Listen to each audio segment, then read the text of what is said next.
எங்கள் வாழ்வும் எங்கள் வளமும் மங்காத தமிழ் என்று சங்கே முழங்கு.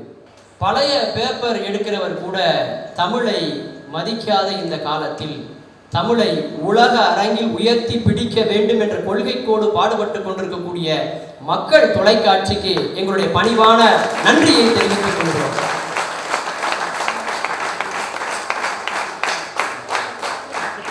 டிவி ரிமோட்ல பேட்டரி கொஞ்சம் சார்ஜ் கம்மியானா நம்ம தட்டி கொடுப்போம் இல்லையா?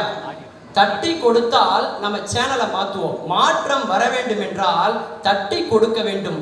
தமிழக மக்களை தட்டி கொடுத்து ஒரு நல்ல மாற்றத்தை கொண்டு வர வேண்டும் என்பதற்காக பாடுபட்டு கொண்டிருக்கக்கூடிய மக்கள் தொலைக்காட்சி இன்றைக்கு சென்னை மாவட்ட வணிகவியல் பள்ளியோடு இணைந்து ஒரு அருமையான ஒரு பட்டிமன்றத்தை ஏற்பாடு செய்திருக்கிறார்கள். அவர்கள் இருவருக்கும் எங்களுடைய பட்டிமன்ற குழுவின் சார்பாக வணக்கத்தை தெரிவித்துக் கொள்கிறோம். அதாவது இந்த சதுரங்க விளையாட்டுல பார்த்துருக்கீங்களா? ராஜா பேருக்கு தான் இருப்பார், மொத்த பவரும் ராணிக்கு தான் இருக்கும். அந்த மாதிரி மகாராணிகளாக இங்கே பெண்களை அமர வைத்து ஆண்களுக்கு 33% இடஒதுக்கீடு கொடுத்ததற்காகவே மக்கள் தொலைக்காட்சியை மீண்டும் ஒரு முறை நான் நன்றியோடு பாராட்ட கடமைப்பட்டிருக்கிறேன். இன்றைக்கு சுதந்திர திருநாள் இல்லையா? நம்ம வீட்டில் சொந்தக்காரன் ஒரு 4 நாள் தங்கிட்டு போனான்னு வைங்களேன், அப்பதான் சுதந்திர இந்தியாவுடைய சந்தோஷம் மகிழ்ச்சினா என்னன்னே நமக்கு தெரியும் இல்லை? சொந்தக்காரன் போகும்போதே நம்ம இவ்வளவு சந்தோஷப்படுறோம்னா எதிரியாக இருக்கக்கூடிய வெள்ளைக்காரன் வெளியில் போனால் நாம் எப்பேற்பட்ட மகிழ்ச்சி அடைந்திருப்போம். இங்கு வந்திருக்கக்கூடிய அத்துணை பேருக்கும் எங்களை வியக்க வைத்துக் கொண்டிருக்கக்கூடிய மக்கள் தொலைக்காட்சியினுடைய கோடிக்கணக்கான ரசிக பெருமக்களுக்கும் எங்கள் வணக்கத்தை முதலில் நான் தெரிவித்துக் கொள்கிறேன். இன்னைக்கு அருமையான ஒரு தலைப்பு. வாழ்க்கையினுடைய வெற்றிக்கு எது காரணம்? படிப்பறிவா அல்லது பட்டறிவா? படிப்பறிவுன்னு பேசுறதுக்கு 3 பேர் வந்திருக்காங்க, பட்டறிவுன்னு பேசுறதுக்கு 3 பேர் வந்திருக்காங்க. படிப்பறிவுனா என்ன, பட்டறிவுனா என்ன? ரொம்ப சிம்பிளா சொல்றதா இருந்தா, ஒரு கிளாஸ்ல ஃபர்ஸ்ட் பெஞ்சுன்னு ஒன்று இருக்கும், லாஸ்ட் பெஞ்சுன்னு ஒன்று இருக்கும். பார்த்துருக்கீங்களா? ஃபர்ஸ்ட் பெஞ்சா லாஸ்ட் பெஞ்சா? அதுதான் சார் பட்டிமன்றமே. இந்த முதல் பெஞ்சில் இருக்கிறவங்க பாருங்களேன், காலேஜ் லைஃப்ல ரொம்ப ஃப்ரெண்ட்ஸா க்ளோஸா இருப்பான், பார்த்துருக்கீங்களா? ஆனா கல்லூரி காலத்துக்கு அப்புறம் வாழ்நாள்ல ஒருத்த சந்திச்சுக்கவே மாட்டான். ஆனா கடைசி பெஞ்சில் இருக்கான் பாருங்க, சாகர வரைக்கும் பிரிய மாட்டான் சார். அதனாலதான் மாப்பிள்ளை மச்சான்னு கூப்பிடுவான், பார்த்துருக்கீங்களா? இந்த முதல் பெஞ்சில் இருக்கிற பையன்ட்ட படிப்பாற்றல் இருக்கும், கடைசி பெஞ்சில் இருக்கிறவன்ட்ட தான் படைப்பாற்றல் இருக்கும். முதல் பெஞ்சில் இருக்கிறவன் நல்ல வேலைக்கு போவான், கடைசி பெஞ்சில் இருக்கிறவன் 40 பேருக்கு வேலை கொடுப்பான் சார். இந்த சேலரிக்கும் கூலிக்கும் பெரிய வித்தியாசம்லாம் கிடையாது. ஒவ்வொரு நாளைக்கு 300 ரூபான்னு வாங்கிட்டு வந்தா அவன் கூலி, அதையே சேர்த்து மொத்தமாக ஒருத்தர் 9000 ரூபா வாங்கினா அது சேலரி. அவ்வளோதான் வித்தியாசம் இல்லை? எதை படித்தா அதிக மார்க் எடுக்கலான்னு முதல் பெஞ்சுக்காரனுக்கு தெரியும், எதை படித்தா பாஸ் ஆகலான்னு கடைசி பெஞ்சுக்காரனுக்கு தெரியும். அப்போ வாழ்க்கையில எது முக்கியம், படிப்பறிவா அல்லது பட்டறிவா என்ற ஒரு அருமையான தலைப்பை இங்க நம்ம கொடுத்துருக்கோம் சார். பட்டறிவு வாழ்க்கையில முக்கியம். எப்படி தெரியுமா? ஒரு நாய்க்கு உடம்பு சரியில்லைன்னு ஒருத்தர் என்ன பண்ணியிருக்கான், டாக்டர்கிட்ட கூட்டு போயிருக்கான். டாக்டர் என்ன பண்ணியிருக்காரு, அதுக்கு ஒரு மருந்தை கொடுத்து இந்த நாய்க்கு கொடுன்னு இருக்காரு. அவன் நாயை மடியில வச்சு வாயில திறந்து ஊத்தி காலை மடக்கி கையை மடக்கி பெட்ல போட்டு நாய்க்கு எப்படிலாம கொடுத்து பார்த்துருக்கா, கொடுக்கவே முடியல. கடைசியில் என்ன தெரியுமா, டப்புன்னு நாய் தட்டி விட்டுருச்சு பாட்டில். தட்டின பாட்டில் கீழே விழுந்து உடஞ்சது பாருங்க, நாய் பாட்டுக்கு அதை நக்கி சாப்பிட்டு போயிடுச்சு. நாய்க்கு எப்படி கொடுக்கணுங்கிறது கூட நமக்கு என்ன தேவை இருக்கு, அறிவு முக்கியம் சார். ஜப்பான்ல ஒரு தீவு உண்டான், அந்த தீவில் உள்ள மீன் ரொம்ப சுவையா இருக்குமா. அந்த மீனை எடுத்துட்டு வர்றதுக்காக 2 நாள் ஆகுமா. அந்த இடத்துல போய் மீன் பிடிச்சிட்டு வர்றதுக்குள்ள 2 நாள் ஆனதுனால அந்த மீனுடைய சுவை குறைஞ்சி போச்சு. அப்போ இவங்கள மாதிரி படித்தவங்ககிட்ட ஐடியா கேட்டோடனே ஒருத்தங்க என்ன சொன்னாங்க, ஐஸ் கட்டி எடுத்துகிட்டு போ, அங்கேயே வச்சு பதப்படுத்தி கொண்டு வா. அதே மாதிரி ஐஸ் கட்டி எடுத்துகிட்டு போய் பதப்படுத்தி கொண்டு வந்தாங்க. பதப்படுத்தினாலே அவருடைய சுவை கொஞ்சம் குறைஞ்சி போச்சான். அப்புறம் என்ன பண்ணுறது, படித்தவர் ஒருத்தர் ஐடியா கேட்டோன்னே அவர் சொன்னார், தொட்டி எடுத்துகிட்டு போ, தண்ணியை பிடிச்சி அங்கேருந்து பிடிச்சி உள்ளே போடு, உயிரோடு கொண்டு வா அப்படின்னாங்களாம். அதேமாரி உயிரோடே கொண்டு வந்தானா. ஆனால் அந்த மீன்கள் 2 நாள் ஆன களைப்பில் ரொம்ப சோர்வாயிடுச்சான். அதனாலேயே அந்த மீனில் டேஸ்ட் இல்லையா. என்னடா பண்றதுன்னு இவங்கள மாதிரி ஒரு அறிவாளி ஒருத்தர் சொன்னார், பட்டறி உள்ளவர் சொன்னார், அந்த மீன் பிடிச்சி தொட்டியில போட்டு கொண்டு வரல, அதுக்குள்ள குட்டி சுறா மீனையும் பிடிச்சி போடும். அந்த குட்டி சுறா மீன் இந்த மீனெல்லாம் துரத்துச்சு. உயிர் வாழ வேண்டும் என்ற ஆசையில் அந்த மீன்கள் ஓடிக்கொண்டே இருந்தது. கடலுக்குள் இருந்த ஓட்டத்தை விட தொட்டியில் ஓட்டம் அதிகமாக இருந்ததால் அந்த மீன்கள் சுவையாக இருந்தது. வாழ்க்கையில் பிரச்சனை என்பது சுறா மீன், வாழ்க்கையில் பிரச்சனை என்பது சுனாமீன். நாம் அதை எதிர்த்து போராடினால் வாழ்க்கை என்ற மீன் சுவையாக இருக்கும் என்பதனால் பட்டறிவு என்பது வாழ்க்கையில் மிகவும் முக்கியம் என்பதை இந்த மன்றம் சிந்தித்து பார்க்கிறோம். ஆனா இந்த கல்வி எப்படி தெரியுமா? இன்னைக்கு கால் வச்ச இடமெல்லாம் கல்வி நிறுவனம் உண்டா இல்லையா சார்? ஒரு செய்தி சொல்றேன், அறிவு எப்பேற்பட்ட ஆற்றல் உடைய தெரியுமா? பில்கேட்ஸ் அண்ட உலகத்தினுடைய அத்துணை 7 பில்லியன் மக்களும் உச்சரிக்கிற ஒரே பெயர் பில்கேட்ஸ். மைக்ரோசாப்டினுடைய தலைவர் பில்கேட்ஸ். அறிவின் உச்சத்துக்கு அவரை கொண்டு போனது இவர்களுடைய படிப்பு அறிவு இல்லையா? யோசிச்சு பாருங்க. அப்துல் கலாம் உலகமே இந்தியாவை பார்த்து மிரண்டது. அக்னி ஆகாசத்தை கிழித்து சென்ற போது உலகமே இந்தியாவை முதலாக மரியாதையோடு பார்த்தது. போக்ரானிலே ஒரு பேர் ஒளி கேட்ட போது. இந்த 2 சாதனைகளுக்கும் பின்னால் இருந்த தன்னம்பிக்கை தமிழர் அப்துல் கலாம். காஷ்மீர் முதல் கன்னியாகுமரி வரை நம்பிக்கையை நடவு செய்த ஒரு நடமாடும் ஆய்வு கூடம் அப்துல் கலாம். இந்திய தேசம் முழுக்க ராக்கெட்டால் நிரப்பி கடைசி வரைக்கும் தன்னுடைய பாக்கெட்டை நிரப்பிக் கொள்ளாத ஒரே மனிதர் நம்முடைய அப்துல் கலாம்.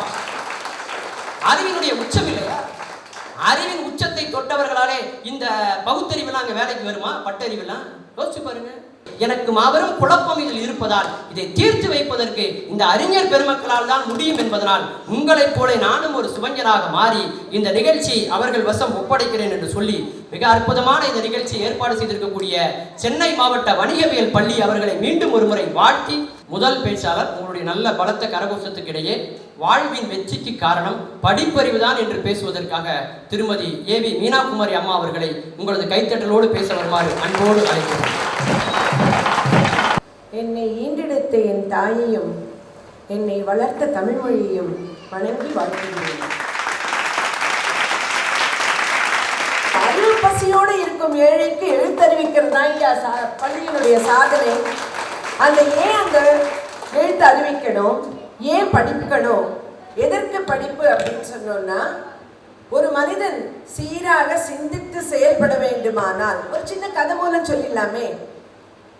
ஒரு ஏழை பெண்மணி, அவர்களுக்கு கண் தெரியாத ஒரு கணவர், அவருக்கு ஒரு மகன், அந்த மகன் முடம், அதாவது கால் நடக்க இயலாதவர். இப்படிப்பட்ட ஒரு சூழ்நிலையில ஆண்டவன் அந்த பெண்மணியின் முன் தோன்றுகிறார். தோன்றி ஒரே ஒரு வரம் தான் கேட்க வேண்டும், உனக்கு எது வேண்டும்? பொன் வேண்டுமா, பொருள் வேண்டுமா, உன் கணவனின் கண் வேண்டுமா, இல்லை உன் மகனின் கால் வேண்டுமா அப்படின்னு உனக்கு கேள்வி கேட்கிறாங்க. கேட்டா அந்த பெண்மணி சிறிது கூட சிந்திக்காம உடனடியா என்ன சொல்றாங்கன்னா, நான் தங்க கிண்ணத்தில் சாதம் பிசைய அதை என் கணவர் கண்டு கழிக்க என் மகன் ஓடோடி வந்து உணவருந்த வேண்டும். எப்படி கேட்க முடியும்னா, அவ்வளவு தூரம் சாதுரியமா சிந்திக்க வைக்கக்கூடியது இந்த படிப்பறிவு. படிப்பறிவு இருந்தால் மட்டுமே, இல்லைன்னா நம்ம எல்லாம் என்ன பண்ணிருப்போம்? பணம் இருந்தால் எல்லாம் பண்ணிடலாம் இல்லையா? சொல்லுவாங்க இல்ல, பணம் இருந்தால் மெத்தை வாங்கலாம், தூக்கம் வாங்க முடியாது அப்படின்னு. ஆனா என்ன நினைப்பு இன்னைக்கு காலகட்டத்துல இருக்குன்னா, பணம் இருந்தால் எல்லாம் பண்ணலான்னு. இங்க அப்படி இல்லை. படிப்பறிவு இருந்ததுனால ஒரே நிமிடத்துல சிந்திக்கக்கூடிய அளவுல அந்த திறமை இருந்தது. இன்னைக்கு தேவை என்ன ஐயா? ஐயா நீங்க ஒரு முனைவர், உங்க துறைக்கு நீங்க ஆள் தேவை என்று பார்க்கிறீர்கள். முதலில் எதை பார்ப்பீர்கள்? என்ன கேள்வி கேட்பீங்க? படிப்பு என்ன பண்ணுங்க, நீங்க என்ன படிச்சிருக்கீங்கன்னு தான் கேட்பீங்க. அதை வச்சுதானே ஒரு உடனே வாழ்க்கையே. அந்த பணத்துக்கு தேவை ஒரு உத்தியோகம் அப்படின்னா அந்த உத்தியோகத்துக்கு தேவை கல்வி தானே ஐயா. அந்த கல்வி இருப்பவனே வாழ்க்கையில் வெற்றியாளனாக இருக்க முடியும் என்பதில் சந்தேகமே இல்லை. ஐயா உங்க பேரு? நெல்லை சுப்பையா. வெறும் நெல்லை சுப்பையா தானே? அப்படி சொல்லலையே, இங்க சொல்லுங்க நெல்லை சுப்பையா. இன்னும் கூட என்னெல்லாமோ சொன்னாங்களே ஐயா, நிறைய பட்டங்கள். ஏன்னா நம்ம பெயரை விட, நம்ம அம்மா நமக்கு வைத்த பெயரை விடவும் எது முக்கியமா இருக்கு? முனைவர். பட்டப்பெயரும் பட்டங்களும் தான் நம்மளை அலங்கரிக்கின்றன. அந்த பட்டங்களும் இருப்பதனால்தான் இன்று நீங்கள் நடுவராக இருக்கிறீர்கள். வேலைக்கு வந்து பேச வந்திருக்கோம். நம்ம பேருக்கு முன்னாடி இருக்கிற இன்சியலை விட நம்ம பேருக்கு பின்னாடி விழுற இன்சியலுக்கு காரணமே வந்து ஒரு காலத்துல கை நாட்டா இருந்த நம்ம அம்மா அப்பாவால தான் பேருக்கு பின்னாடி இன்சியல் விழுதுனா கல்விதாம முக்கியம். அருமை. இதுல பழைய காலத்து ஒரு பாடலையே சொல்லலாமே. பல நூல் படித்து நீ அறியும் கல்வி, பொது நலத்தினுக்கு நீ வழங்கும் செல்வம், பிறர் உயர்வினிலே உனக்கு இருக்கும் இன்பம், இவை அனைத்திலுமே இருப்பதுதான் தெய்வம். அதுல அந்த மகளை பார்த்து சொல்வது என்னன்னா, பல நூல் படித்து நீ அறியும் கல்வி, அது உன்னை எந்த அளவுக்கு கொண்டு போகும் அப்படின்னா, ஐயா கல்வி என்பது பணத்திற்காகவோ பட்டத்திற்காகவோ மட்டுமல்ல, எங்க போகணும், அடுத்த நிலை என்ன, ஒரு மனிதன் ஒரு வாழும். நம்ம சிவபுராணத்தில் சொன்ன போல புல்லாய் பூண்டாய் புழுவாய் மரமாகி பல்விருகமாகி பறவையாய் பாம்பாகி கல்லாய் மனிதராய் பேயாய் கணங்களாய் பல்விருகமாகி முனிவராய் தேவராய் இச்சாவர சங்கமத்துள் எல்லா பிறப்பும் பிறந்தளித்தேன் அப்படின்னா, எல்லா பிறப்பும் பிறந்து இழைச்சாச்சு. அப்புறம் என்ன பண்ணணும், எங்க போகணும், எந்த நிலையை அடையணும், அந்த உன்னதமான நிலையை அடைவதற்கு, இறைவனை உணர்வதற்கு, அதுதான் நமக்கு அல்டிமேட் கோல்.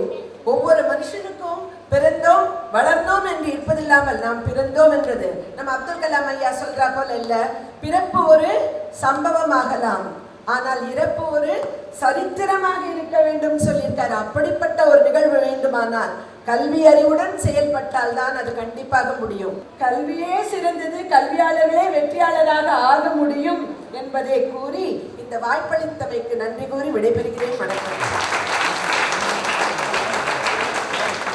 ரொம்ப அருமையா பேசிவிட்டு அமர்ந்திருக்காங்க. வாழ்க்கையில ஒரு மனிதன் வந்து ஜெயிக்கிறதுக்கு காரணம் கல்வி அறிவு தான் இல்லையா? ஒரு இருண்ட குகைக்குள்ளே பாய்ந்து வரக்கூடிய ரயில் தண்டவாளத்திலே தலையை வைத்து படுத்தவர் தான் நம்முடைய சீனிவாச ராமானுஜர் என்று சொன்னால் நீங்க நம்புவீங்களா? இன்னைக்கும் நம்ம பயன்படுத்தக்கூடிய அந்த ஏடிஎம் மிஷினுடைய அந்த கணக்குகள் எல்லாம் ராமானுஜம் போட்ட கணக்கு சார். அவருடைய அறிவுக்கு இணையான ஒரு ஆற்றலை இந்த உலகத்துல நம்மளால யாராவது சொல்ல முடியுமா? பூஜ்ஜியத்துக்கு மதிப்பு உண்டுன்னு அந்த பூஜ்ஜியத்திலிருந்து ராஜ்யத்தை ஆண்டவர்களையா மாபெரும் அறிஞர். அதனால கல்விதான் ஒரு மனிதனை உயர்த்தும் என்று பேசி அமர்ந்திருக்கக்கூடிய திருமதி மீனாகுமாரி அம்மா அவர்களை மீண்டும் இந்த சபை மகிழ்ந்து பாராட்டி கடமைப்பட்டது. ஆனா எனக்கு ஒரு சின்ன சந்தேகம், இவ்வளவு அறிவாளிகள்லாம் இருக்கிற இந்த நாட்டில், இவ்வளவு இன்ஜினியர்ஸ் எல்லாம் இருக்கிற நாட்டில் கொசு மட்டையை போய் வெளிநாட்டுல இருந்து இறக்குமதி பண்ணா நியாயமா சார்? இந்த கல்வி எதை சாதிச்சுன்னு நினைக்கிங்க? எனக்கு தெரிஞ்சு இந்த எட்டப்பெல்லாம் பிறக்கிறது இல்லை சார், பள்ளிக்கூடத்துல உருவாக்குறாங்க. கிளாஸ்ல ஒரு பையனை லீடரா போட்டு எவன் பேசுறான்னு பாரு, எவன் எழுதலைன்னு பாரு, அவன் பேரை போர்டில் எழுதுனே அடுத்தவனை காட்டி கொடுக்குற அந்த எட்டவனை தான் இந்த கல்வி உருவாக்குச்சே தவிர வேற ஒரு புண்ணாக்கு புடலங்காயம் உருவாக்கலைன்னு நான் சொல்லலைங்க. இந்த அம்மா கோபத்தோட பேச வந்திருக்கிற செல்வி வைஷ்ணவி அவர்கள், வாங்கம்மா உங்க கருத்தை சொல்லுங்க. வருகை தந்திருக்கின்ற சான்றோர் உள்ளிட்ட அவையை வணங்கி மகிழ்கிறேன். வீட்டில் ஃபோன் நோண்ட வேணான்னு எங்களை எல்லாம் சொல்லுவாங்க, எல்லாரும் சொல்லுவாங்க. அம்மா அப்பாட்டேருந்து பல்லு போன கிளை வரைக்கும் சொல்லுங்க, ஒன்றும் கேட்க மாட்டோம். எனக்கு தெரிஞ்சு நான் இன்னும் காலேஜ் வருஷத்துலேருந்து ஃபோன் நோண்டுறேனுங்க, இப்போ வரைக்கும் குட்டவாடு இல்லை. 2 மாதத்துக்கு முன்னாடி கண்ணு பொசிங்க போச்சு. கொஞ்சம் அந்தெல்லாம் உட்காந்துருக்கிறீங்கன்னா கருப்பு சட்டை போட்டிருக்கீங்களா வெள்ளை சட்டை போட்டிருக்கீங்களான்னு கூட எனக்கு தெரியல, குத்துமதிப்பாக தான் பேசிகிட்டு இருப்பேன். இப்போ தெரியுதுங்க எனத்துக்கு சொன்னாங்கன்னு. அதாவது வீட்டில் சொல்கிற நம்ம எதையுமே கேட்க மாட்டாங்க. நான் வந்து 11ஆவதுலேருந்து ஹாஸ்டலில் தான் படித்தேன். அம்மா ஆக்கி வச்ச சோத்தெல்லாம் கழுவி கழுவி எப்படி எங்கள் அம்மா சரதாரைக்குள்ள ஊற்றுமோ அதே மாதிரி தான் நானும் கழுவி கழுவி ஊற்றேன். சோறா இது குழம்பாதுன்னு பட்டா தாண்டி திருந்து வேணும் கொண்டு போய் 11ஆவதுல ஹாஸ்டலில் சேர்த்துனாங்க. அங்கேயே எங்கள் அம்மாவுக்கு செலவைக்கலாம்லாம் முடிவு பண்ணிட்டேன். அந்த உப்புமாலாம் ஒன்று போடுவாங்க, வாரத்தில் ஒரே ஒரு நாள் காலையில் உப்புமா ஓடுவாங்க. அந்த தட்டு கடியில் சும்மா சாந்து மாதிரி அப்பி கொண்டு வெளியில் ஓடுவோம் வாடகைக்கு தெரியாமல். அப்பயும் சொன்னாங்க, நீ வெளியில் போவ, நீ 12ஆவது முடிச்சு வெளியில் போய் தான் ஆகணும், படிக்க போய் தான் ஆகணும். சென்னை போடி உனக்கு கரூர் சோறு ஹாஸ்டல் சோறு என்னன்னு தெரியுனாங்க. நான் பெரிய விளாட்ட பேசினேன், உங்கள் ஹாஸ்டல் மாதிரியா ஊரில் இருக்கவங்கலாம் சோறு ஓடுவோம், நாங்களே விதவிதமாக சோறு தின்பேன்னு. இங்கே வந்ததுக்கப்புறம் தான் தெரியுது, அம்மாவுக்கு சிலை எடுக்கும்போது பக்கத்துலேயே என் ஸ்கூலுக்கு ஒரு கோயிலும் கட்டணும்னு. அவ்வளவு ஒரு அருமையான சாப்பாடுங்க. இழைச்சி போயிட்டுனா நம்ப மாட்டீங்க, கண்டிப்பாக யாரும் நம்ப மாட்டீங்க, பரவாயில்லன்னு சொல்லிட்டு. அது மாதிரி ஒன்று சொல்லும் போது நம்ம எதுவுமே கேட்க மாட்டாங்க. பட்டாத்தான் புத்தி வரும் நம்ம வீட்டில் வந்து சொல்லுவாங்க. அதே கேஸ் தான் நம்ம எல்லாருமே. பட்டறிவுனா என்னங்க? நம்ம போய் ஒரு விஷயத்தை பற்றி படித்து தெரிஞ்சு அதை ஆழமாக புரிஞ்சுக்கிறது பேர் பட்டறிவே கிடையாது.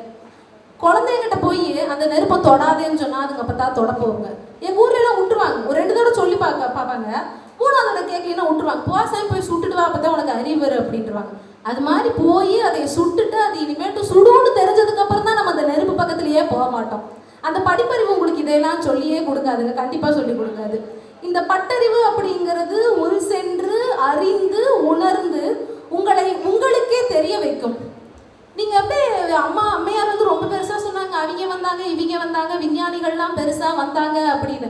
ஹிரோஷிமா நாகசாகி என்ற அழிவிற்கு 13 விஞ்ஞானிகள் காரணம் என்று தெரிந்த பின்னர், அதை உருவாக்கியதன் காரணம் தாங்கள் தான் என்று தெரிந்த பின்னர் 13 விஞ்ஞானிகளில் 7 பேர் தற்கொலை பண்ணி செத்து மாட்டார்கள்.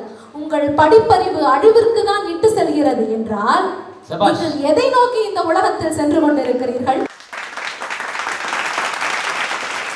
முன்னாடியெல்லாம் எங்க ஊர்ல வந்து நான் சென்னை வரேன் மெட்ராஸ் வரேன் அப்படின்னா சனிக்கிழமை ஞாயிற்றுக்கிழமை பஸ்ல மட்டும் ஓரளவு கூட்டம் இருக்குங்க, அந்த வேலைக்கு போறவங்க அப்படி இப்படின்னு. இன்றைக்கு தினம் நான் என்றைக்காவது திங்கட்கிழமையோ செவ்வாய்க்கிழமையோ புதன்கிழமையோ எந்த ஒரு நாளில் தொடர் வண்டியிலோ அல்லது எந்த வண்டியில் ஏறினாலும் அந்த வண்டி முழுக்க சென்னை வாசிகளும் பெங்களூர் வாசிகளும் இருக்கிறார்கள். அங்கே பள்ளு போன உங்கள் அம்மாவையும் அப்பாவையும் விட்டு விட்டு இங்கே 10,000 சம்பளத்தை வாங்கி நீங்கள் நாளைக்கு வாழ்வில் எதை சாதித்து விட போகிறீர்கள்? எனக்கு இந்த ஊர் எங்க பாஷையே மறக்க வச்சிருச்சுங்க. இப்ப வந்து உங்ககிட்ட பேசுறதுக்காக நான் இதெல்லாம் பேசிட்டு இருக்கிறேங்க. எங்க ஊர்ல வந்து நாங்க இப்படிதான் பேசுவேன், எங்க அம்மா சீட்டு அப்படிதான் பேசுவேன், எங்க அப்பா சீட்டு அப்படிதான் பேசுவேன், ஆத்த பெரியப்பா எல்லாத்துக்கும் இதுதான் பேசுவேன். முதல் தடவை ஐயா சொன்ன மாதிரி எம்ஓபி காலேஜுக்குள்ள வந்துட்டு ஹெச்ஓடி ஏதோ போய் பார்க்கணும்னாங்க. நான் எல்லாத்தையும் போட்டிட்டு என் சாமி எல்லாம் ஒட்டுக்கா போலாமா அப்படின்னு மொத்த கிளாஸ் என்னை பார்த்து சிரிச்சுதுங்க. ஒட்டுக்கா நான் அப்படின்னா இவளுக்கு ஒட்டுக்கா சொல்லி கொடுக்கறதுக்கு நான் அங்கிருந்து 500 ரூபா செலவு பண்ணிட்டு வந்து சென்னையில வந்துருக்கேன் நான். ஆனா சொல்லி கொடுத்த காலேஜுக்கே நீ ஒரு ஆப்பு வச்ச பாருமா, உன்ன மாதிரி ஸ்டூடெண்ட் வாழ்க்கையில கிடைக்காதுமா. அப்படி அவங்களுக்கு வந்து நான் உட்காந்து ஒட்டுக்கானா என்ன கோந்துக்கிட்டு போறதுன்னா என்ன, சாமின்னு கூப்பிட்டா கோயில் இருக்குதாங்க. எங்க ஊர்லங்க இப்ப வரைக்கும் எங்க வீட்டுல யாரையும் பேர் சொல்லி கூப்பிட்டது இல்லைங்க. சாமி, கண்ணு, மயிலு என்ற வார்த்தையை தவிர 9வது முடிக்காத எனது அப்பாவும் பள்ளிக்கூடம் பக்கமே போகாத எனது அப்புச்சியும் என்னை இதுவரை பெயர் சொல்லி அழைத்ததில்லை. நீங்க எப்படிங்க கூப்பிடுறீங்க? ஏய் டூட், வாட்ஸ்அப் என்ன பேசுறீங்க நீங்களா? அதுலயும் கிளவிங்கிற வார்த்தை கூட சென்னையில அருமையா சொல்லுவாங்க பாத்தீங்களா, கேவி அடிமா கேவி. இப்ப இந்த சென்னை வந்து பார்த்ததுக்கு அப்புறம் தான் தெரியும், சென்னையில முக்காவாசி எல்லாம் படிச்சவங்க, அட்லீஸ்ட் வந்து 1 டிகிரியாவது முடிச்சவங்க. அவங்க பிள்ளைங்களை வெளியில விடுறக்கு அவ்வளவு பயப்படுறாங்கங்க. நீங்க இருந்த ஊரு, உங்க புள்ள வளர்ந்த ஊரு, உங்க புள்ள இங்கே படிச்சு வளர்ந்த ஊரு, அந்த புள்ளையை நீங்க வெளியில விடுறக்கு அவ்வளவு பயப்படுறீங்க. நீங்கள் சார்ந்த ஊர் தானே இது, உங்களை போன்ற அத்துணை மக்களும் வாழ்ந்து கொண்டிருக்கிற ஊர் தானே இது. 500 மைல்களுக்கு அப்பால் வந்திருக்கும் என்னை எனது பெற்றோர்கள் இங்கே நம்பி வெளியே அனுப்பும் பொழுது நீங்கள் சொல்லுகின்ற படிப்பறிவாம் மெத்தனவாம் முழுவதும் இருக்கின்ற இந்த ஊரில் அந்த மெத்தனம் பிடித்தவர்களோடு உங்கள் பிள்ளைகளை பழக வைக்க நீங்கள் ஏன் பயப்படுகிறீர்கள்? அத்துணை மெத்தனம் படித்தவர்கள் நிறைகின்ற இந்த ஊரில் தான் ஒரு நிர்பயாவும் அனிதாவும் ஆசிஃபாவும் மணிமேகலையும் இங்கே மாட்டு கொண்டிருக்கிறார்கள். எந்த ஊர்லங்க நீங்க இந்த பிள்ளைங்களை எல்லாம் பார்த்திருக்கிறீங்க? அந்த காலத்துல எங்க அம்மாயோட அம்மா இருக்கும் போதுலாம் ரவிக்க கூட ஜாக்கெட் கூட இல்லாம இருந்தாங்க. அப்பொழுது கூட எந்த ஒரு பெண்ணும் வன்புணர்வுக்கு ஆளானதில்லை. இங்கே அத்துணியை மறைத்து மறைத்து ஒரு பெண் என்பவர் தனது அடையாளத்தை மறைத்து போகின்ற நீங்கள் சொல்கின்ற மெட்ரோபாலிட்டன் சிட்டியிலும் அங்கங்களை மறைத்தாலும் ஒரு ஆணின் பார்வையில் இருந்து ஒரு பெண்ணால் தப்பிக்க முடிகிறது என்றால் உங்கள் படிப்பறிவை வைத்து இந்த நாடு கூட இல்ல, ஒரு வீடு கூட முன்னேறாதுங்க. படிப்பறிவு வந்து இங்க வேணான்னு யாருமே சொல்ல வரலீங்க. இது வந்து ஒரு முழுதாக போட்டிகள் நிறைந்த உலகம். இந்த உலகத்துல உங்களால படிப்பறிவு இல்லாம ஒண்ணுமே பண்ண முடியாது. ஆனா அந்த படிப்பறிவோடு சேர்த்து வாழ்க்கையை எப்படி வாழ வேண்டும் என்ற ஒரு வாழ்வியலை உங்கள் படிப்போடு சேர்த்து கொடுங்கள். இந்த குழந்தைகள் கண்டிப்பாக இந்த நாட்டின் எதிர்காலத்திற்கு வித்தாகத்தான் இருப்பார்கள். வெறும் புத்தகமும் படிப்பினையும் மட்டும் ஒருவனை நல்ல மனிதனாக இந்த சமூகத்திற்கு தராது. இந்த கொங்கு தமிழை இந்த நாட்டில் பரவவிட்ட நடுவர் ஐயா அவர்களுக்கும் மக்கள் தொலைக்காட்சிக்கும் சென்னை மாவட்ட வணிகியல் பள்ளிகள் சங்கத்திற்கும் என் நெஞ்சார்ந்த நன்றியை கூறிக்கொண்டு விடைபெறுகிறேன். நன்றி, வணக்கம்.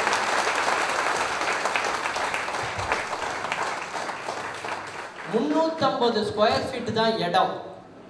500 ரூபா முதலீட்டில் ஆரம்பிச்ச ஒரு நிறுவனம் 2,70,000 கோடிக்கு உயர்ந்ததென்றால் அதற்கு காரணம் கிருபாய் அம்பானி என்று சொல்லக்கூடிய ஒரு தனி மனிதனுடைய பட்டறிவு தான் வாழ்க்கையில் உயர்த்தியது. மகாத்மா காந்தியடிகள் பிறந்த அந்த குஜராத் மாவட்டத்தில் அவருடைய இனத்திலே ஒரு தலைமை ஆசிரியருக்கு மகனாக பிறந்தவர். அறிவு விட, என்னுடைய அறிவு ஆற்றலை விட பட்டறிவு தான் முக்கியம் என்பதால் இன்றைக்கு எத்தனையோ லட்சம் பேருக்கு வேலை கொடுக்கிற நிலைமைக்கு அவர் உயர்ந்திருக்கிறார்னா அதற்கு காரணம் அவருடைய பட்டறிவு இல்லையா? அதை அற்புதமாக பேசிவிட்டாமல் அவரை நாம் பாராட்டுறோம். ஆனா அதே நேரத்துல பட்டறிவை விட நம்முடைய படிப்பறிவு அதை விட ஒரு படி மேல சார், அதை விட ஒரு படி மேல. எப்படின்னு கேளுங்களேன். அதாவது நீரின்றி அமையாது உலகம் போ, ஆனா இன்னைக்கு கூகுள் இன்றி இயங்காது உலகம்ங்கிற அளவுக்கு இன்றைக்கு அவருடைய சிஇஓவாக உயர்ந்திருப்பவர் யாருன்னா நம்முடைய மதுரை மல்லிக்கு சொந்தக்காரரான நம்முடைய சுந்தர் பிச்சை சார். மதுரையில் தொடங்கி கலிபோர்னியா வரை சென்றிருக்கிறது என்றால் அவருடைய ஆற்றல் எப்பேற்பட்ட ஆற்றல்! அவருடைய அறிவுக்கு காரணம் அவருடைய படிப்பறிவு இல்லையா? படிப்பறிவு சார்பாக பேச வருகிறார் செல்வன் பிரபாகரன். அவையில் இருக்கக்கூடிய ஆன்றோர் பெருமக்களுக்கும் நடுவர் உள்ளிட்ட ஏனைய பேச்சாளருக்கும் வணக்கத்தை கூறி உரையை தொடங்குகிறேன். நடுவர் அவர்களே, இன்னைக்கோட பட்டிமன்ற தலைப்பு வாழ்க்கையோட வெற்றிக்கு தேவை படிப்பறிவா பட்டறிவான். ஒரு வீட்டுக்கு கல்யாணம் பண்ணிட்டு லேட்டாக போகிறது தப்புன்னு சொல்கிறது படிப்பறிவு. இல்லை, நான் லேட்டாக போய் 4 நாள் கொண்டாடிக்கிட்டு அடி வாங்கினதுக்கு அப்புறம் தான் திருந்துவேன்னு சொல்கிறது பட்டறிவு. இதில் எந்த அறிவு நடுவர் அவர்களே சிறந்தது? இது ஏன்பா என்னை பார்த்து கேட்குறீங்க? நம்ம காமராஜரை எல்லாரும் படிக்காத மேதைன்னு சொல்றாங்க. தவறு. நம்ம எல்லாம் படிக்க வைத்த மேதை காமராஜர். அவரு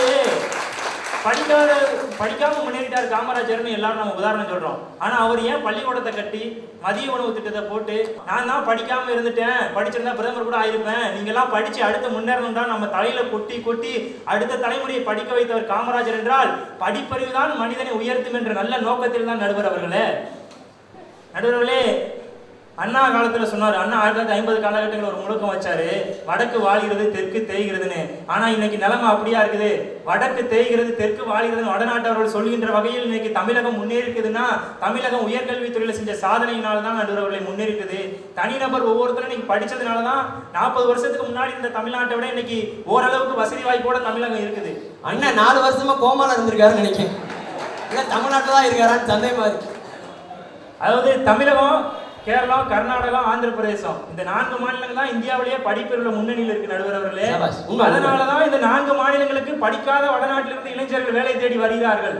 அதனாலதான் ஒரு அறிஞர் சொன்னாரு, நீங்க தமிழ்நாட்டோட முன்னேற்றத்தை ஊபியோடையோ மத்திய பிரதேசத்தோடையோ டெல்லியோடையோ ஒப்பீடு செய்யாதீங்க, தமிழகத்தின் முன்னேற்றத்தை நீங்க ஐரோப்பிய நாடுகளோடு ஒப்பீடு செய்யுங்கள் என்று சொல்லக்கூடிய அளவுக்கு தமிழகம் வளர்ந்திருக்கிறதுனா அது தமிழகத்தில் உள்ள ஒவ்வொரு தனி மனிதனுடைய படிப்பறிவினால நடுவர் அவர்களே. ஒரு காலத்துல இன்ஜினியர் எங்க இருக்காருன்னா ஊர்ல அந்த வீடு இருக்கு தம்பிம்பாங்க, அடுத்து தெருவுல இந்த வீடு தம்பி இருப்பாங்க. இன்னைக்கு ஊர்ல ஒரு வீட்லயே 2 இன்ஜினியர் இருக்காங்க, எந்த இன்ஜினியர் கேட்கிறப்பான்னு சொல்ற அளவுக்கு இன்னைக்கு வீடு தோறும் இன்ஜினியரிங் படிச்ச வந்திருக்கானா அது ஒவ்வொருத்தருடைய வசதி வாய்ப்பு உருவானது காரணம்.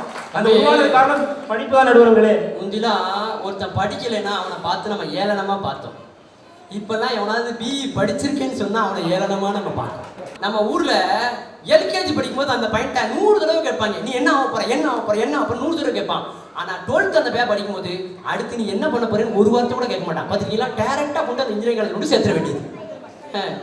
சுந்தர் பிச்சை எங்க ராஜபாளையத்துக்காரர் தான். அவர் படிச்சதுனால தான் இன்னைக்கு ஜிமெயில் உருவாக்கி மைக்ரோசாஃப்டோட சிஇஓ இருந்து நம்ம தமிழ் மண்ணுக்கு பெருமை சேர்க்கிறார் நடுவர் அவர்களே. நீங்க இப்ப ரோட்ல போறீங்க, ரோட்ல இடதுபுறம் போகணும், சரக்கு அடிச்சுட்டு போகக்கூடாது, வேகமாக போகக்கூடாதுன்னு சொல்லணும். படிச்சுட்டு அதுபடி செயல்பட்டா நல்லது. இல்லை நான் அப்படி ரோட்டில் இஷ்டத்துக்கு போவேன், எவனாவது இடிச்சா பட்டு திருந்திக்கிடுவேன்னு சொல்றது நல்ல செயலாகுமா? பட்டு ஏதாவது சிறு காயினா திருந்தலாம், சில பேர் திருந்த வாய்ப்பு இல்லாத மாதிரி சென்று விட்டார்கள் என்றால் என்ன செய்வது? இல்லை இன்னைக்கு படிச்சிருக்காங்கன்னா அந்த மாதிரி குடி போதையில் போகலாமா? 10 பேர் இருக்கிற இடத்துல பொதுவா ஏன் குடிகார பையலன்னு திட்டுங்க, 10 பேர்ல 9 பேர் நீங்க நம்ம திரும்பி பார்க்கலாம். உண்டா இல்லையா? முந்திலாம் குடிக்கிற பழக்கம் ஒருத்தனுக்கு இருந்தா கூனி குறுகி இருப்பான் சார். இப்ப குடிக்கிற பழக்கம் யாருக்கு இல்லையோ அவன் தான் குற்ற உணர்ச்சியோட இருக்கான். முந்திலாம் குடிக்கிறவன்லாம் சேர்ந்து குடிக்காதவன்லாம் சேர்ந்து குடிக்கிறவனை ஒதுக்கி வச்சான். இப்ப குடிக்கிறவன்லாம் சேர்ந்து குடிக்காதவனை ஒதுக்கி வச்சுட்டான். யோசிச்சு பாரு, இந்த குடிச்சு அவன் கீழே விழுந்துடுங்க, வீட்டுக்கு கூட போக முடியல. எனக்கு தெரிஞ்சு தமிழக அரசுக்கு ஒரு ஆலோசனை சொல்றேன், இந்த கீழே விழுந்து கிடக்கிற குடிகாரனெல்லாம் அவங்க வீட்டுக்கு கொண்டு போய் விடுறதுக்கு குடிகாரர்கள் மட்டும்னு நீங்க ஒரு போக்குவரத்து கழகத்தை ஆரம்பிச்சீங்கன்னு வைங்களேன், தமிழ்நாட்டிலே நம்பர் 1 வசூல் அங்கதான் வரும். சரி, படிச்சவன் பண்ற காரியமா தம்பி இதெல்லாம்? அதாவது தமிழர்கள் 2000 வருஷத்துக்கு முன்னாடி இடி தாங்காம இருக்கிறதுக்கு கோபுரத்துல கலசம் வச்சான். ராவணன் அந்த காலத்திலே புஷ்பர விமானத்துல போனான், எல்லாம் கண்டுபிடிச்சான். ஆனா கண்டுபிடிச்சிருந்ததை அவன் ஆவணப்படுத்தி அடுத்து வர தலைமுறை படிச்சிருந்தாங்கன்னா இன்னைக்கு உலகத்தில் உள்ள எல்லா கண்டுபிடிப்புகளுக்கும் நம்ம காப்புரிமை வாங்கியிருக்கலாம். ஆனா 300 வருஷத்துக்கு முன்னாடி படிப்பறிவு பெற ஆரம்பித்த ஐரோப்பிய நாடுகள் இன்னைக்கு விமானத்துக்கும் மற்றது இன்னைக்கு எது வேப்பமரத்தில் உள்ள வேம்புக்கு கூட அவன் காப்புரிமை வாங்குற நிலைமைக்கு உருவாயிருச்சுன்னா இடைப்பட்ட காலத்துல நம்ம படிக்காம இருந்ததான் காரணம் நடுவர் அவர்களே என்று கூறி வாய்ப்பிற்கு நன்றி கூறி விடைபெறுகிறேன். நன்றி, வணக்கம். உங்க அறிவு சாதிச்சதுதானா என்று கேட்க வருகிறார் செல்வன் லோகேஷ். வாங்க. தாயே தமிழே வணக்கம். தாய் பிள்ளை உறவம்மா உனக்கும் எனக்கும். அமுதே நீ இல்லாத வாழ்வு எனக்கு அத்தனையும் கசக்கும் புளிக்கும். என் அன்னைக்கு நிகரான தமிழை வணங்குகிறேன். இச்சமூகத்தை நல்வழிப்படுத்தும் நோக்கத்தோடு அரங்கேறிக் கொண்டிருக்கின்ற இப்பட்டிமன்றத்தின் நடுநாயக நீதிமான் ஐயா நடுவர் பெருந்தலைக்கும் இங்கு அரங்கில் நிறைந்திருக்கக்கூடிய ஆன்றோருக்கும் சான்றோருக்கும் என் முதற்கண் வணக்கம். இனி தொடங்குகிறேன் என் முழக்கம். தற்பொழுது படிப்பறிவானது அனைத்து தரப்பு மக்களுக்கும் கிடைக்கப்பெறுகின்றது. அவ்வாறு அவர்களுக்கு கிடைக்கப்பெறுகின்ற படிப்பறிவின் மூலம், கல்வியின் மூலம் அவர்களுடைய வாழ்க்கை தரம் உயர்கிறதா என்றால் நிச்சயம் இல்லவே இல்லை. படிப்பறிவை பெற்று அவர்கள் எத்துறையிலும் தேர்ச்சி பெற்று ஒரு வல்லுநராக விளங்கலாம். ஆனால் அவர்களை மென்மேலும் உயர்த்துவதற்கு பட்டறிவு ஒன்றே ஒற்றை ஆயுதமாக உதவுகின்றது. படிப்பறிவு என்பது ஒருவர் தன்னுடைய தேர்வில் தேர்ச்சி பெற்று மதிப்பெண் பெறுவதற்கு மட்டுமே பயன்படுகிறது.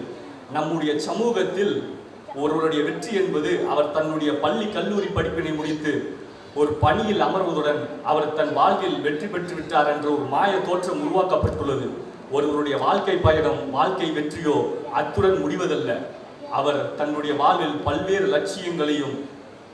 லட்சியங்களையும் வெற்றிகளையும் அடைவதன் மூலமாகவே அவர் தன்னுடைய வாழ்வில் வெற்றி நடை போட இயலும். உண்மை சார். 10th மார்க்கு 12th ரிசல்ட்டுங்கிற ஒண்ணுக்காகவே பல கோல்டு மெடல்களை இழந்த ஒரே நாடு நம்முடைய இந்திய நாடு தான் சார்.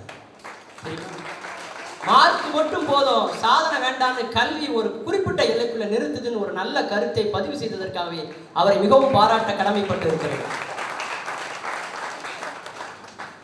4-5 புத்தகங்களை மட்டுமே படித்து பெறக்கூடிய படிப்பினை கடந்து இவ்வுலகில் நாம் அறிந்து கொள்ள வேண்டியவை பல இருக்கின்றன. இப்ப நம்ம போக்குவரத்துக்கு மட்டுமே 8 வழிச்சாலை தேவைப்படுது. நான் சொல்லைங்க, அரசாங்கம் சொல்றாங்க. தற்போது நமது போக்குவரத்து வசதிக்காக மட்டுமே 8 வழிச்சாலை போடுகிற தேவைப்படுகிறது என்று அரசாங்கம் ஆர்ப்பரித்துக் கொண்டிருக்க வேளையில் மாணவர்களாகிய நாம் நம்முடைய வாழ்க்கையில் வெற்றி பெறுவதற்கு படிப்பு என்ற ஒற்றை பாதையில் மட்டும் பயணிக்காமல் பல்வேறு நல்வழி பாதையில் பயணித்து அந்த சிறந்த அனுபவங்களை பெற்று விளங்குவதன் மூலமாகவே நம்முடைய வாழ்வு வெற்றி அடையும் என்பதை இங்கு நான் பதிவு செய்ய கடமைப்பட்டிருக்கிறேன். என்ன சொல்றாருன்னா, போக்குவரத்துக்கே 6 வழி பாதை தேவைப்படுற ஒரு நாட்டுல வாழ்க்கையில முன்னேறதுக்கு படிப்புங்கிற ஒண்ணு மட்டும் போதுமா அப்படின்னு அவர் கேட்காரு.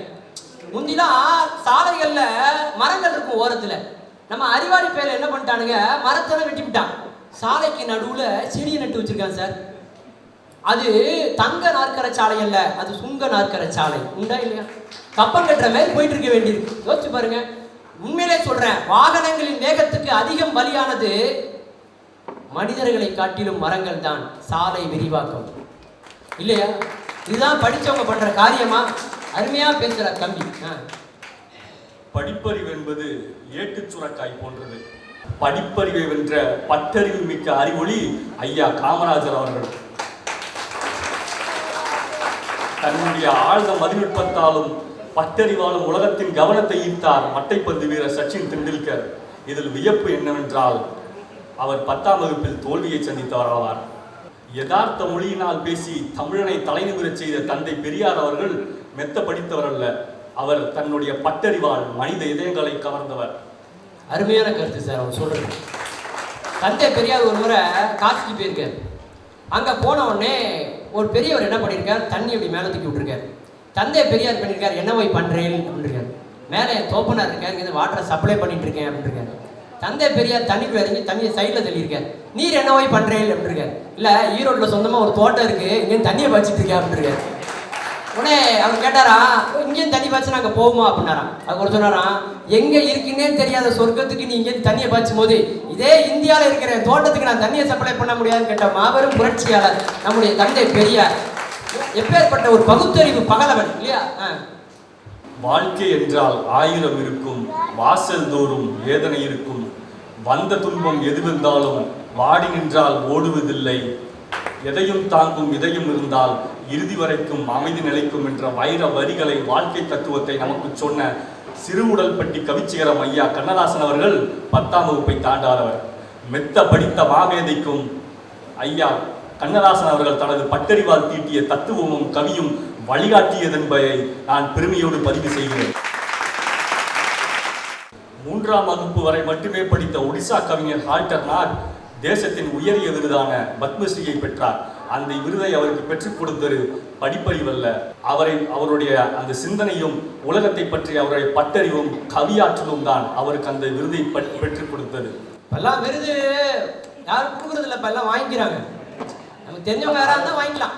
என்ன கேட்டால் இப்போ அந்த சாகித்ய அகாடமி பட்டத்தில் திருப்பி கொடுக்குறாங்க பார்த்தீங்களா?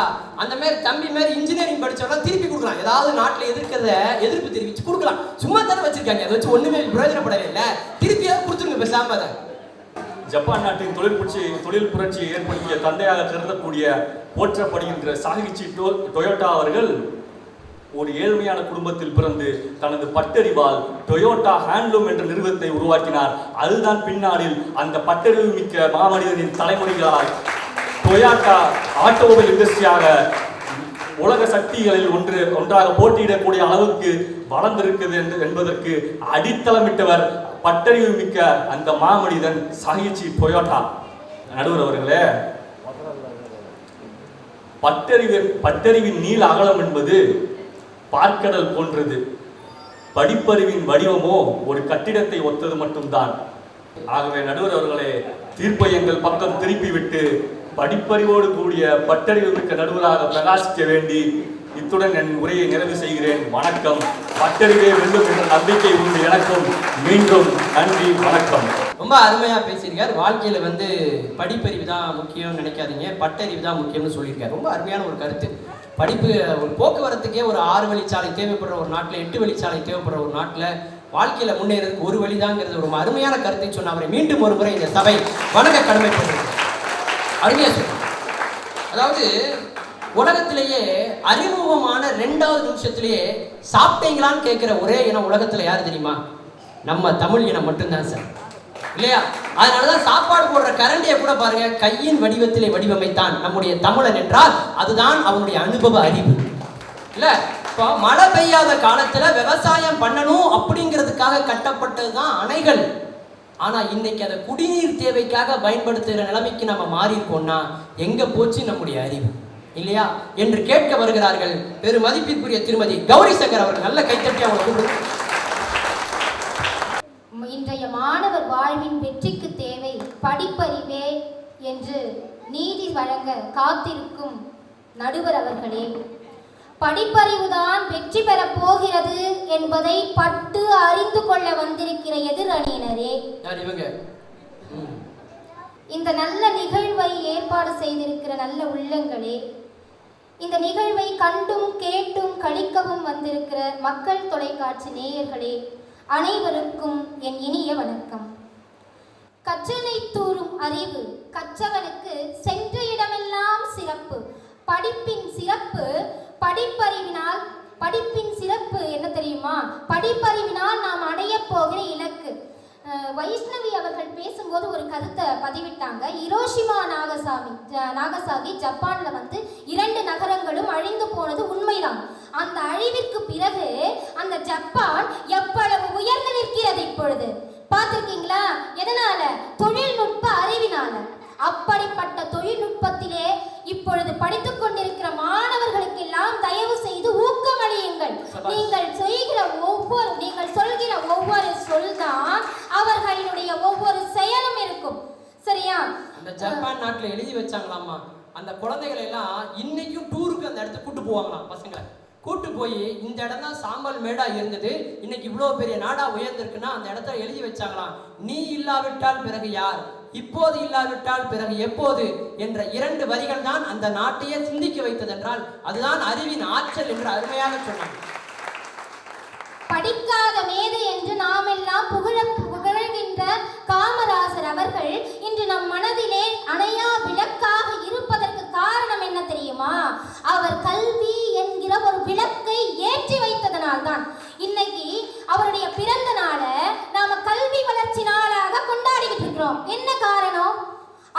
கல்விக்காக பல நல்ல திட்டங்களை வகுத்து வைத்தார். தான் படிக்காத படிப்பை மற்ற குழந்தைகள் படித்து நலம் பெற்று வாழ்விலே உயர வேண்டும் என்கிற ஒரு நல்ல எண்ணத்தினால்தான் இந்தியாவினுடைய ஆகச்சிறந்த கல்வியாளர் திரு அப்துல் கலாம் அவர்கள் ஜனாதிபதி தேர்தலில் நிற்கிறார்.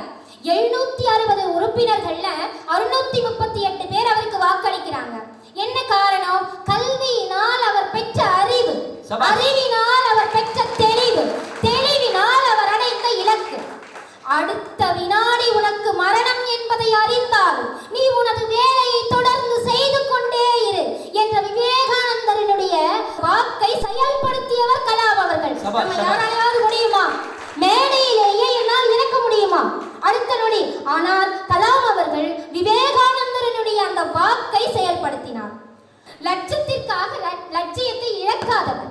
இளமையில் கற்க கசடர கற்ற பின் நிற்க அதற்கு தக என்கிற கல்வியினுடைய எல்லா மேற்கோள்களுக்கெல்லாம் அரணாக திகழ்ந்தவர் அப்துல் கலாம் அவர்கள்.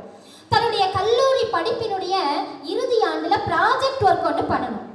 அந்த ப்ராஜெக்டை அவர் மட்டும் செய்யல, அவர் கூட ஒரு 4-5 மாணவர்களும் சேர்ந்து செய்யறாங்க. அவங்க செய்யற ப்ராஜெக்ட் என்ன அப்படின்னா, தாழ்வாக பறந்து தாக்கும் போர் விமானத்தை வடிவமைத்த மாணவர்கள் ஒவ்வொருவருக்கும் ஒவ்வொரு பொறுப்பானது கொடுக்கப்படுது. அதுல கலாம் அவர்கள் எடுத்துக்கொள்கிற பொறுப்பு என்ன அப்படின்னா, ஏரோடைனமிக் டிசைன் வரைகிற பொறுப்பு அவர் எடுத்துக்கிறார். அப்ப MIT-யினுடைய இயக்குனராக இருக்கக்கூடியவர் சீனிவாசன் அவர்கள், பேராசிரியர். அவர் தான் இவர்களுடைய ப்ராஜெக்ட் வடிவமைப்புக்கு ஆசிரியராக இருக்கக்கூடியவர். அவர் தான் அந்த ப்ராஜெக்ட் எப்படி இருக்கு என்ன ஏதுன்னு பார்த்து சொல்லணும். இவங்கெல்லாம் ப்ராஜெக்ட் பண்ணிட்டு இருக்காங்க. ஒரு நாள் அவர் மேற்பார்வைக்காக வராரு. வந்து பார்த்துட்டு அப்துல் கலாம் ஐயா கிட்ட சொல்றாரு, உங்களுடைய ப்ராஜெக்ட் மேல எனக்கு நம்பிக்கை இல்லை அப்படின்னு சொல்றாரு. எனக்கு அவ்வளவா திருப்தி இல்லைங்கிறாரு. கலாம் அவர்களுக்கு என்ன செய்யறதுனே தெரியல, அமைதியா நிற்கிறாரு. அதுக்கப்புறம் கேட்கிறாரு, 1 மாத காலம் அவகாசம் கொடுங்க, எனக்கு இந்த ப்ராஜெக்டை நல்ல விதமா நான் செய்து கொடுக்குறேன்னு சொல்றாரு.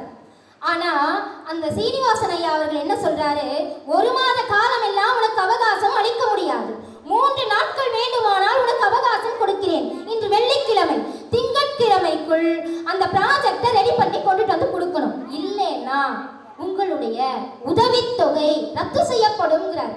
இந்த உதவித்தொகை தான் கலாமினுடைய உயிரோட்டமே. அந்த உதவித்தொகையை வைத்துதான் அடுத்து அவர் மேற்கொள்ள வேண்டிய பணிகள் அதிகம். அப்ப அதுக்கு உடனே அவரோட ரியாக்ஷன் ரொம்ப கஷ்டமாயிடுது. என்னடா இது, நம்மளோட ப்ராஜெக்ட் இப்படி சொல்லிட்டாங்களே, நம்ம அதுல ஏதாவது தப்பு பண்ணிட்டோமோன்னு என்ன செய்யறாரு, 3 நாட்களுக்குள்ள அதை தயார் செய்வதற்குண்டான பணியில ஈடுபடுறாரு. ஞாயிற்றுக்கிழமையே கலாம் அவர்கள் முடிச்சிட்டாரு. அதுதான் அவருடைய படிப்பறிவு. முடிச்சுட்டு இவர் மேற்பார்வைக்காக வராரு. வந்தப்ப அந்த சீனிவாசன் ஐயா அவர்கள் என்ன தெரியுமா சொன்னாரு, உங்களுக்கு கொடுத்த கெடு மிக குறைவானது, நான் அதிகமான கெடு கொடுத்துருக்கணும், ஆனா உங்களால முடியுங்கிறதுனால தான் நான் 3 நாட்களே அவகாசம் கொடுத்தேன், ஆனால் அதை 2 நாட்களிலேயே மிகச் சிறப்பாக செய்து முடித்திருக்கிறீர்களே அப்படின்னு சொல்லி அவரை கட்டி அணைத்து முதுகிலே தட்டி கொடுக்கிறார். இதுதான் படிப்பறிவு எட்டிய ஒரு இடம். அதுக்கு அடுத்ததான் பார்த்தீங்கன்னா கூகுள் சுந்தர் பிச்சை அவர்கள் 2004 சிஇஓவாக தன்னுடைய பொறுப்பை ஏற்றுக்கொண்ட சுந்தர் பிச்சை அவர்கள் அந்த மென்பொருள் வடிவமைப்பை செய்கிறாரு. இன்னைக்கு பார்த்தீங்கன்னா உலக நாடுகள் அனைத்துமே அந்த மென்பொருளை தான் உபயோகப்படுத்திட்டு இருக்கு. ஆக கூகுள் நிறுவனமே சேவைக்காகவும் ஒரு செயலிக்காகவும் இந்தியரான அதுவும் தமிழரான கூகுள் சுந்தர் பிச்சை அவர்களை எதிர்பார்த்து இருக்கும் பொழுது அவருடைய படிப்பறிவு தான் அங்க பேசுச்சு, உங்களுடைய பட்டறிவு ஒன்றும் பேசலையாங்க. உங்கள சொல்லுங்க, பட்டறிவினால இவங்க ரொம்ப உயர்ந்தாங்க உலக அளவுல. உங்க ஊர்ல வேணா உயர்ந்துக்கலாம், இல்ல உங்க அந்த தெருவுல வேணா உயர்ந்திருக்கலாம், மிஞ்சி போனா அந்த மாநிலத்துல வேணா உயர்ந்து நிற்கலாம். உலக அரங்குல இந்த மாதிரி ஒரு படிப்பறிவாளரால தான் உயர்ந்து நிற்க முடியுமே தவிர பட்டறிவாளர்களால என்னாலும் உயர்ந்து நிற்க முடியாது. இந்த நல்ல வாய்ப்பை நல்கிய அனைத்து உள்ளங்களுக்கும் நன்றி. அறிவுதான் முக்கியம்னு அந்த அம்மா பேசியிருக்காங்க.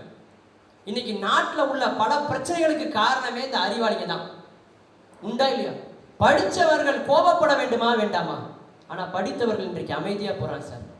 எதை பார்த்தாலும் கோபப்படுறதே இல்லை, எந்த பிரச்சனைக்கும் கோபப்படுறது இல்லை. அதைத்தான் இன்னைக்கு ப்ராக்டிக்கலாக இருக்காரு சாரு அப்படிங்கிறான். எது இந்த சூடு சொரண மான வெக்கம் எதுவுமே இல்லாமல் ஒருத்தர் இருந்தா அவர் ரொம்ப பக்குவப்பட்ட நிலையில் இருக்காரு சார் அப்படிங்கிறான். அப்போ கோபப்பட வேண்டிய விஷயத்துக்கு படித்தவர்கள் கோபப்பட்டிருந்தால் நாட்டில் நல்ல மாற்றம் வந்திருக்காதா என்ற கேள்வியை கேட்பதற்காக இதோ வருகிறார் திருமதி சசி ரேகா அவர்கள். செந்தமிழே நருந்தேனே, செயலினை மூச்சினை உனக்களித்தேனே, நைந்தால் என் வாழ்வும் நைந்து போகும் அன்றோ, நன்னிலை உனக்கெனில் எமக்குத்தானே என்று தமிழை வணங்கி என் உரையை துவங்குகிறேன். பட்டறிவாலும் தமது பாட்டு திறத்தாலும் இலக்கிய உலகை கட்டியாலும் நடுவர் உள்ளிட்ட அவையை வணங்கி மகிழ்கிறேன். பட்டிமன்றத்தியல் பாட்டறிந்து ஒழுகுதல் அப்படின்னு சிலப்பதிகாரத்துல ஒரு வரிகள் இளங்கோவடிகள் சொல்லியிருக்காரு. அப்படின்னா என்னன்னாக்கா, பட்டிமன்றத்தியல் பாட்டறிந்து ஒழுகல்னாக்கா எல்லோருடைய நல்ல நுண் அறிவை கேட்டு எல்லாத்தையும் செயல்படுத்துதல். அதான் பட்டிமன்றத்தில் பாட்டறிந்து ஒழுகுதல். ஸோ இப்போ நடுவர் அவர்கள் என்ன சொன்னாங்கனாக்கா, இங்கே அவையில நடுவராக உட்கார்ந்துருக்காங்க. இதுக்கு முன்னாடி எப்படி இருந்திருப்பாங்க? நிறைய மேடைகள்ல பேச்சாளரா இருந்து கொஞ்சம் கொஞ்சமா முன்னேறி இந்த இடத்துல நடுவரா அமர்ந்திருக்காரு. இப்போ நம்ம விளையாட்டுத்துறையை எடுத்துக்கிட்டீங்கன்னா, விளையாட்டுத்துறையில சாதனை படைத்தவர்கள் அனைவருமே அனுபவ அறிவு பெற்றவங்க தான் சாதனை படைச்சிருக்காங்க. உதாரணத்துக்கு தீபா கர்மாக்கர் அவங்க ஜிம்னாஸ்டிக்ஸ்ல சாதனை படைச்சிருக்காங்க. அதே மாதிரி மேரி கோம்ன்றவங்க பாக்ஸிங்ல சாதனை படைச்சிருக்காங்க. இந்த மாதிரி அரசியல், அறிவியல், அப்புறம் தொழில்துறை, இது எல்லா துறை எடுத்துக்கிட்டாலுமே சிறந்து விளம்புவர்கள் பார்த்தாக்கா பட்டறிவு பெற்றவர்கள் தான். சத்தியமங்கலத்துல ஒரு விவசாயி இருக்கார். அந்த விவசாயி என்ன பண்ணார்னாக்கா, தென்னை மரத்துல இருந்து தென்னை சர்க்கரையும் நீராபானத்தையும் தயாரிச்சாரு. அந்த தென்னை சர்க்கரையும் தென்னை அதோட விலை பார்த்தாக்கா 800 ரூபாய் ஒரு கிலோ. அதை வாங்கணும்னாக்கா, ஆனா அதுல எல்லா சத்துக்களும் இருக்கு. இதை கண்டுபிடிச்சது ஒரு அனுபவம் இல்ல விஞ்ஞான விவசாயி என்று இப்போ அவர்களை அழைக்கிறாங்க. அந்த பாலகிருஷ்ணன்றவரை இன்னைக்கு மின்சார ஒளியில படிக்கிறோங்க. அந்த மின்சாரத்தை கொடுத்தது யாரு? Thomas Alva Edison.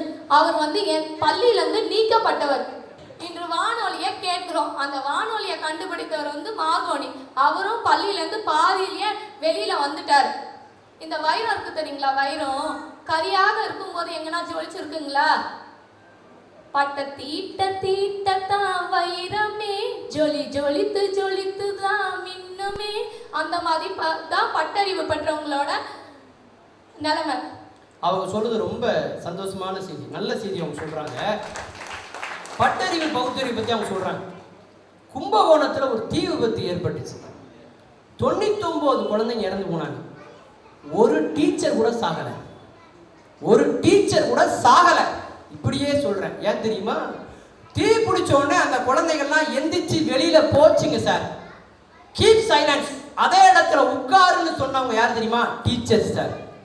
அதனால அந்த குழந்தைங்க உட்கார்ந்தாங்க காப்பாற்றுவாங்கன்னு. ஆனா டீச்சர்லாம் தப்பிச்சு போயிட்டாங்க சார். நடந்த சம்பவம் அந்த குற்றப்பத்திரிகையில் இருக்கிற வரிகள்.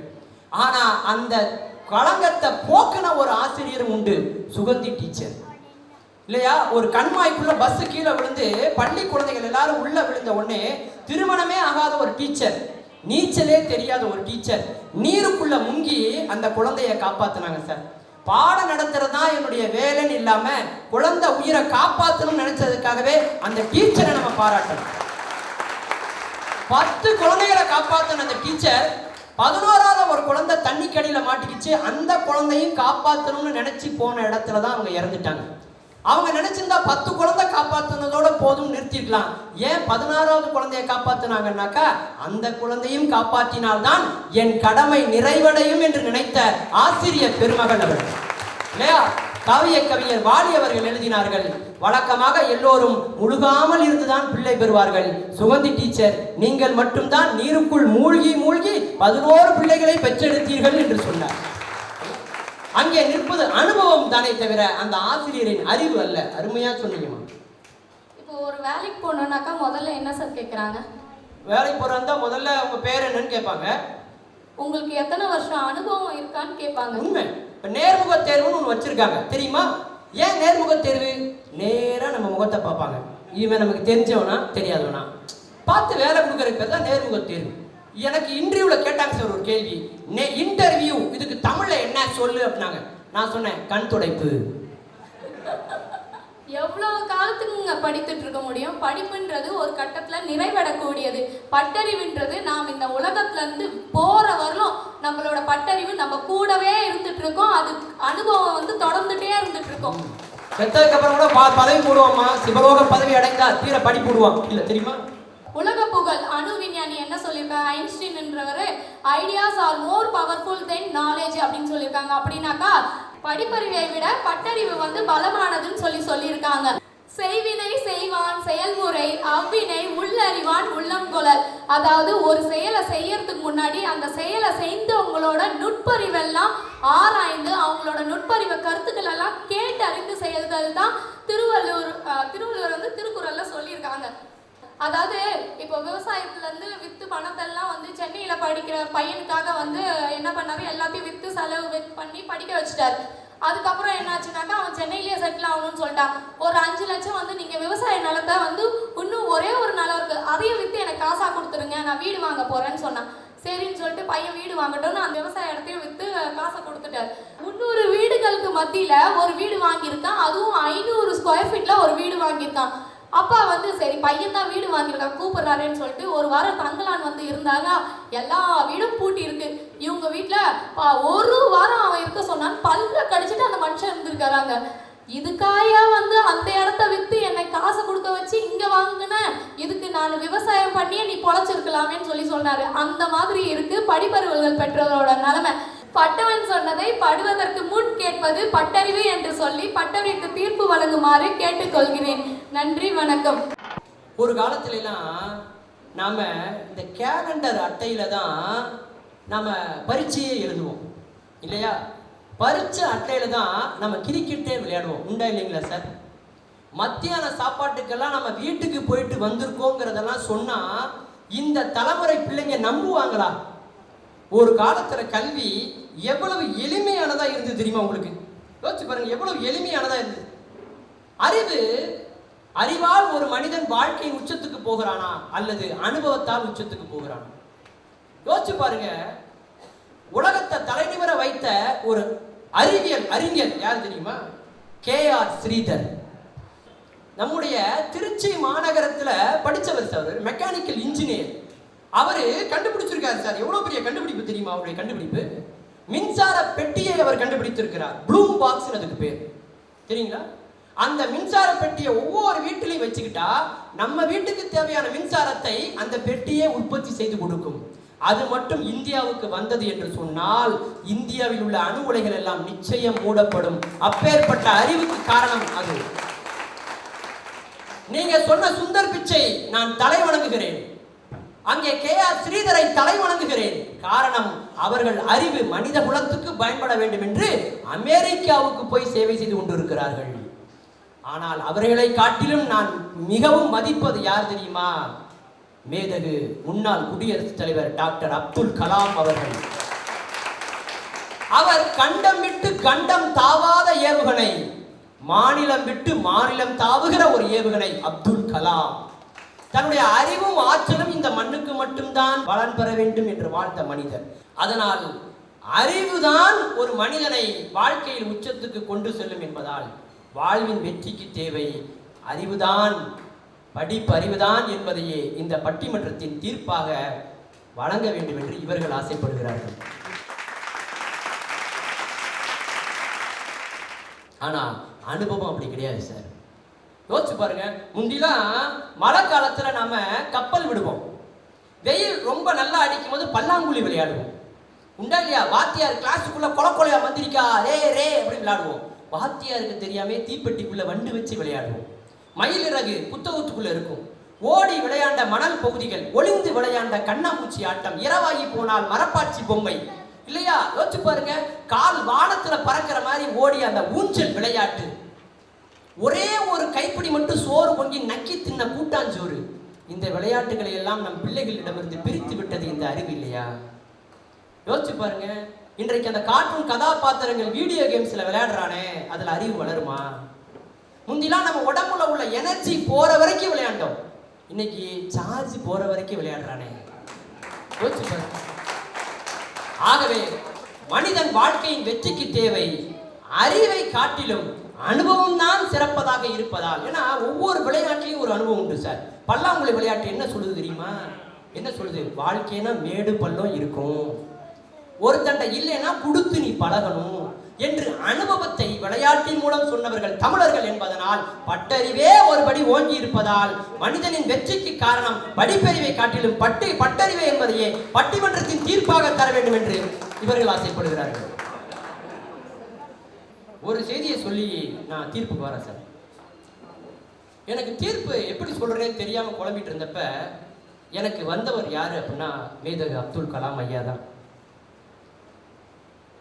பாலைவனம் போகிறான், அதுவும் கோடை காலம், 53 டிகிரி செல்சியஸ் வெப்பநிலை.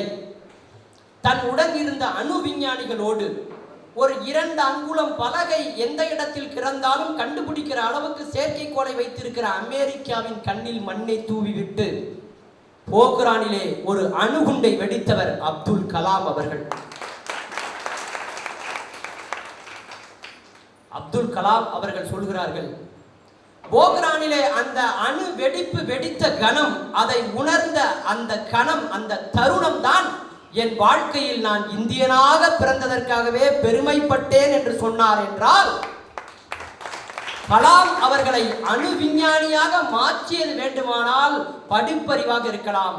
அவர் இந்தியாவின் முதல் குடிமகனாக, தமிழ் தாயின் தலைமகனாக ஆக்கியது அவர் அந்த படிப்பையும் தாண்டி எடுத்துக்கொண்ட பட்டறிவு என்பதை இந்த நேரத்திலே நாம் நினைத்து பார்க்க வேண்டும். ஒரு மனிதனை வாழ்க்கையில் உயர்த்துவது படிப்பறிவுதான் இல்லை என்று நான் மறுக்கவே இல்லை.